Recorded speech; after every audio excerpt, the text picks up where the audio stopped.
Yeah, that's right. So today, the president, once again, another day, another round of executive orders, this time, as we mentioned, on his plans for climate change. Now, he said that he was going to do something like this on the campaign trail, and we're seeing it come to fruition today.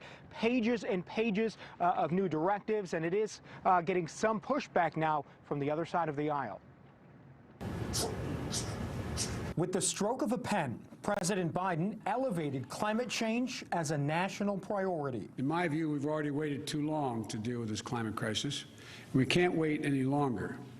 We see it with our own eyes. We feel it. Wednesday, the president signed two far-reaching executive orders on climate.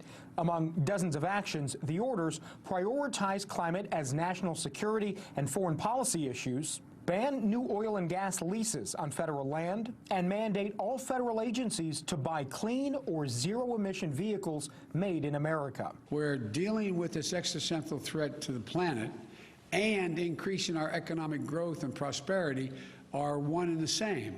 When I think of climate change, I think of, and the answers to it, I think of jobs. The president says he wants to create those jobs in the renewable energy and low-emission vehicle sectors, and says the situation is urgent, citing record years for wildfires, tornadoes, and flooding nationwide. The stakes on climate change just simply couldn't be any higher than they are right now. The Biden administration also plans to rejoin the Paris Climate Accords. John Kerry, the president's special envoy for climate, says international cooperation is key to making any difference. Almost 90% of all of the planet's emissions, global emissions, come from outside of U.S. borders.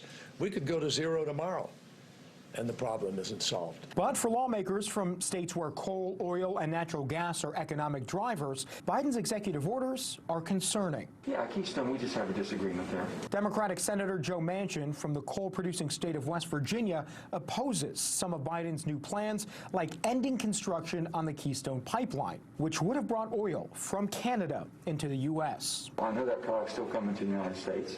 I think it's safer to come by pipe than it is by road or rail. I'm not going to sit idly by, or my colleagues, if the Biden administration enforces policies that threaten Wyoming's economy and the lifebloods of so many people. Many Republican senators like John Barrasso and Lisa Murkowski say Biden's policies will mean lost jobs for workers in their states. We need these resources.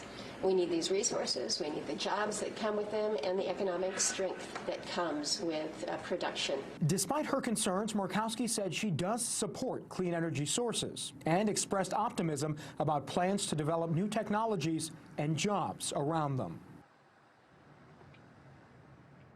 So clearly, the administration is making this a pillar of their administration. In fact, another thing they did today was create a White House Office of Climate Domestic Policy. They say that they're going to have somebody who is involved with their climate issues at the table, whether it be domestic issues or foreign issues. Every big thing that they deal with, some person on climate is going to be involved in those discussions. Reporting live tonight in Washington, D.C., Joe Khalil, NewsNation.